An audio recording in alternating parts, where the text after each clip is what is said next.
سب جتنے شہدائے احد تھے ان کے ساتھ تقریباً 70 کے قریب لوگ احد میں شہید ہوئے. رسول اللہ صلی اللہ علیہ وسلم کے دندان مبارک بھی شہید ہوئے. اس میں خود کی کڑیاں آپ کے سر میں گھس گئی. جس سے آبی نے نکالی اس کے دانت بھی نکل گئے. اتنی بڑی جو ہے وہ پریشانی کا سامنا رسول اللہ صلی اللہ علیہ وسلم نے کیا.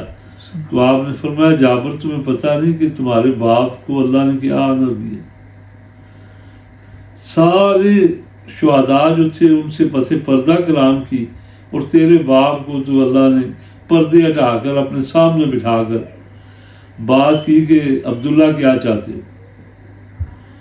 تیرے باپ نے پتہ کیا جواب دیا؟ تیرے باپ نے کہا کہ میں پھر دنیا میں جانا چاہتا ہوں, میں جا کر پھر شہید ہونا چاہتا ہوں. مجھے جو شہادت میں مزہ آیا ہے وہ ابھی بھی نہیں آ. سبحان اللہ.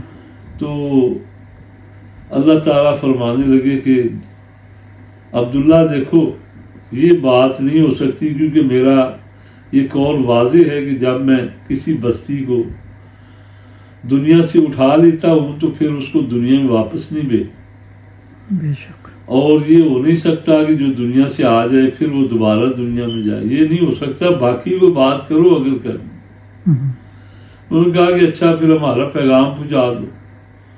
تو شہدائے احد کا پیغام 4 سپارہ میں اللہ نے ذکر کیا. وَلَا تَحْسَبَنَّ الَّذِينَ قُتِلُوا فِي سَبِيلِ اللَّهِ أَمْوَاتًا, کہ جو اللہ کی راہ میں شہید کر دیے جائے انہیں تم مردہ مت کہو. بَلْ أَحْيَاءٌ عِندَ رَبِّهِمْ يُرْزَقُونَ, بلکہ وہ اپنے رب کے پاس انہیں رزق دیا جاتا ہے. فَرِحِينَ بِمَا آتَاهُمُ اللَّهُ مِنْ فَضْلِهِ, وہ خوش ہیں کہ جو اللہ نے ان کو اپنے فضل سے دیا. اچھا یہاں پہ میرا ایک سوال تھا, سوری میں انٹرپٹ کر رہی ہوں.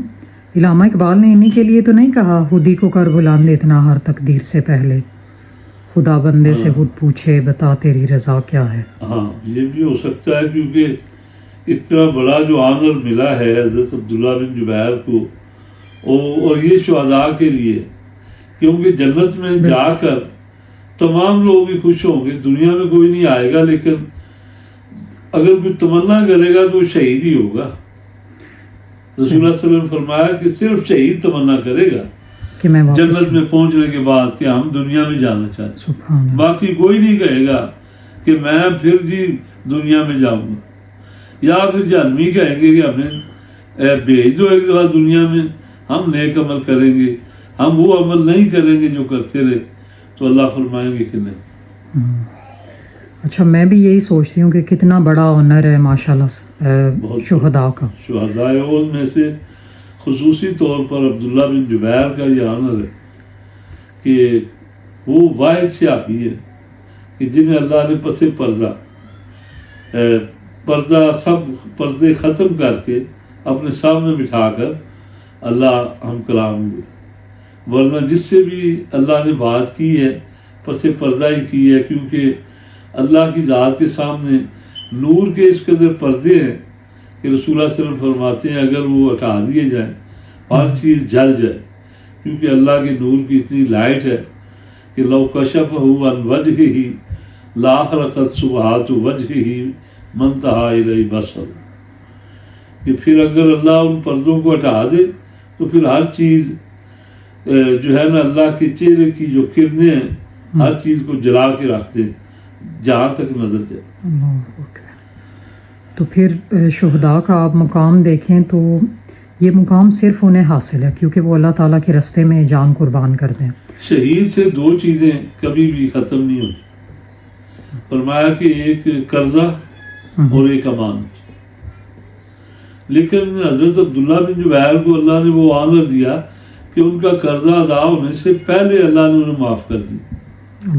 کیونکہ جابر جو ہے کہتے ہیں جی ہمارے اوپر قرضہ ہے, تو آپ نے فرمایا کہ جب کھجوریں پک جائیں تو پھر بتانا. تو جب کھجوریں پک گئی تو آپ نے فرمایا کہ بلاؤ آپ قرضے والوں کو, اور کہا کہ خذوا ما وجدتم, یہ جو ہے نا کھجوریں یہ لے جاؤ, ولیس لکم الا ذالک, اور کچھ نہیں ہے, جتنی تمہارا قرضہ ہے اتنی کھجوریں لے. اللہ نے اتنی برکت دی کہ قرضہ بھی اتر گیا اور کھجوریں بھی کہتے ہیں پھر بھی کچھ باقی تھی کہ جو حضرت جابر کو پھر دوبارہ اللہ نے وہ دے.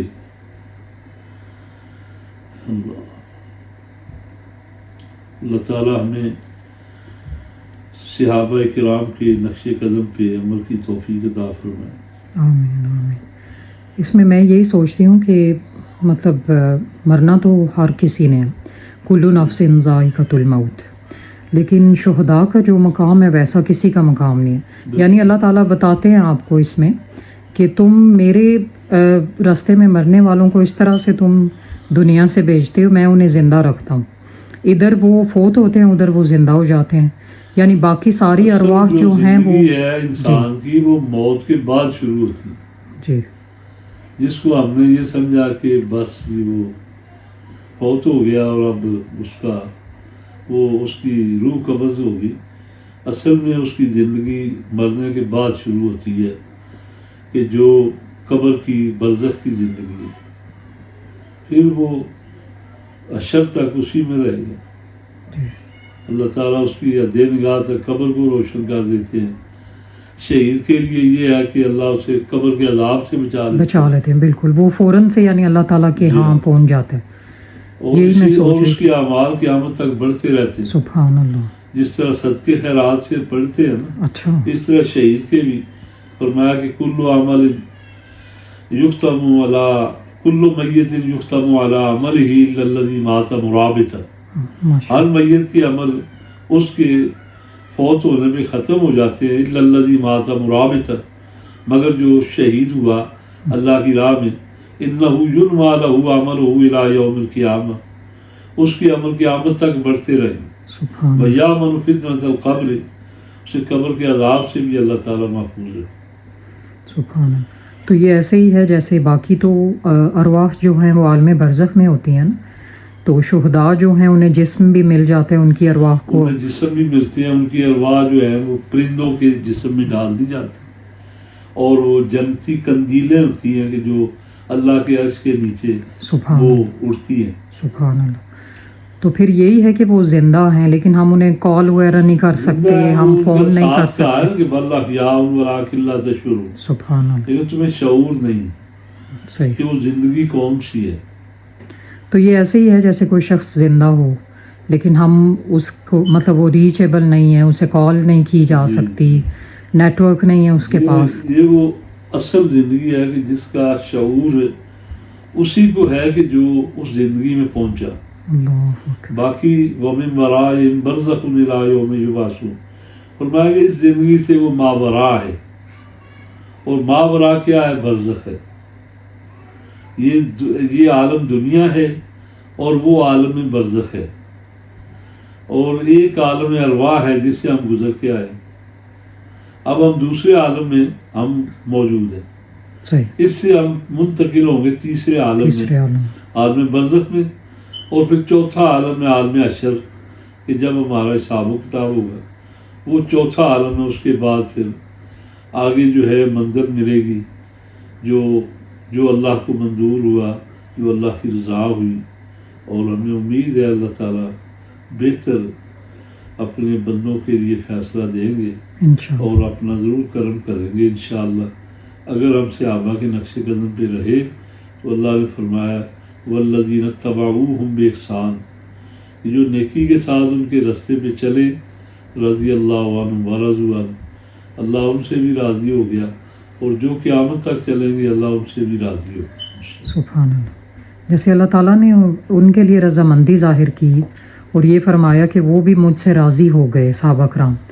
تو اس میں یہ ہے نا کہ مطلب شکوہ نہیں انہوں نے کیا، کوئی شکایت نہیں، جس طرح سے آپ صلی اللہ علیہ وسلم نے فرمایا تو اسی طرح سے فالو کرتے گئے.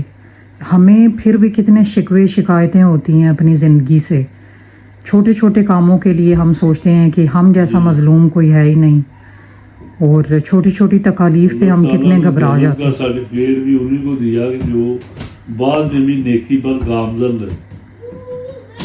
آج کسی کو جنت کا سرٹیفکیٹ کیوں نہیں ملا؟ بالکل.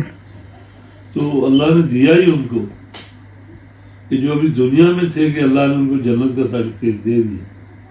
اللہ کو علم تھا کہ یہ بندے اسی نیکی پر قائم رہیں گے کہ جس پر اللہ نے انہیں گامزن کر دیا. بہت بڑا اندر